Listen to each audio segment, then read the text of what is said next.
The US want him stopped, but it was allegations of rape and sexual molestation in Sweden that stopped Julian Assange in his tracks. He claims, though, that his incarceration won't impact on Wikileaks, and in a moment we'll be discussing the latest tranche of 250,000 classified cables. But what is the Australian founder of Wikileaks' legal position? Sweden wants him extradited for questioning. Meanwhile, the US administration has decried the release of the documents as illegal. But has he committed a crime under US law? And could he be extradited to America? And what does Julian Assange really stand for anyway? Here's Richard Watson. Off the road, please! Off the road! Everyone on the pavement, please! A horde of journalists and camera crews were outside Westminster Magistrates Court today, waiting for the Wikileaks founder to arrive. There were the usual cat and mouse games. He was taken into the back of the court. You've been warned already! Get back there! He emerged in a prison van after he was refused bail in an extradition case brought by Sweden, which alleges that he sexually assaulted 2 women. His solicitor said the court still had not seen the evidence against his client, and he cast doubt on the motives behind the proceedings. Many people believe Mr. Assange to be innocent, myself included, and many people believe that this prosecution is politically motivated. Many high-profile people had come forward offering surety for bail. Ms. Goldsmith, are you disappointed? I'm here because I believe this is about the principle of the universal right of freedom of information and our right to be told the truth. Beyond the furore surrounding the arrest of Julian Assange lie far deeper issues. Wikileaks has always justified its position on the basis of public transparency. But is it really as simple as this? Or are there far more complex political motivations behind Mr. Assange's work?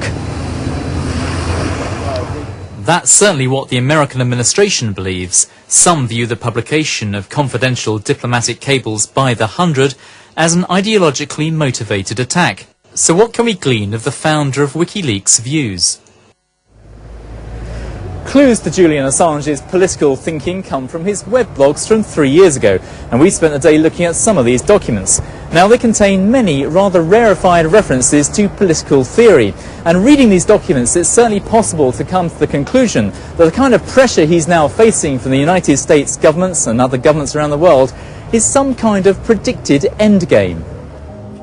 Julian Assange's practical problems couldn't be more severe right now, but behind these events lies a hinterland dominated by the struggle for openness against an oppressive state. In one blog he quotes anarchist thinker Gustav Landauer. The state is a condition, a certain relationship between human beings, a mode of behaviour. We destroy it by contracting other relationships, by behaving differently toward one another. 4 years ago, with almost prophetic precision, he described his respect for the Russian author Alexander Solzhenitsyn and his conflict with the state. To feel that home is the camaraderie of persecuted and in fact prosecuted polymaths in a Stalinist slave labour camp. How close the parallels to my own adventures.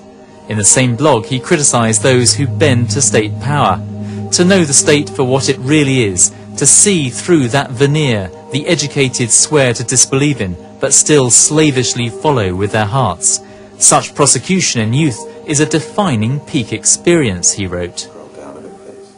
We showed the blogs to an expert in political theory, Dr. Carl Levi, who is currently writing about anarchism. Yeah, I think it shows his state of mind in many respects. I mean, it shows somebody who is attuned to a form of radicalism which is based on existential choice. He also talks about Solzhenitsyn, for instance. It's that same idea about the individual against the state, but also freeing your own mind of the chains of the state, and somehow free information will free everyone. In another blog, he seems to argue that forcing the state to take ever more restrictive measures to protect information is a necessary step towards its ultimate reform. He said, the more secretive or unjust an organisation is, the more leaks induce fear and paranoia in its leadership. This must result in minimisation of efficient internal communications mechanisms and decreased ability to hold on to power. Julian Assange might argue this is all coming true. America has decided to limit the use of interagency intelligence sharing systems, which made it vulnerable to the leaks. He seems to be advancing the argument that by leaking this information, the state will have to retrench and become more secretive, which will in turn sort of expose the hypocrisy at the heart of the system. Is that a sort of classic radical way of thinking? Well, it is a classic radical thought in the idea of heightening the contradictions, creating, waiting for the bigger crisis to happen through the contradictions of the system itself, be it the communication system or the economic system. So it is part of the tradition of radicalism. Because they're rolling a leak! Many of WikiLeaks supporters will argue that whatever the political motivations, it's the net result of exposing hidden details of international policy that counts. But they know America is keen to press its own legal case. We asked one of the UK's top extradition experts whether the US might succeed in extraditing him before the Swedes. I think all the signs are that America will try and extradite him. What he's accused of doing is a crime under American law, almost certainly, and if it had been done in the same circumstances in the United Kingdom, would be a crime here, and that's really the only threshold that the Americans need to get over. The Americans have said they want to try and put him on trial, so I think there is a real risk of an extradition request coming in.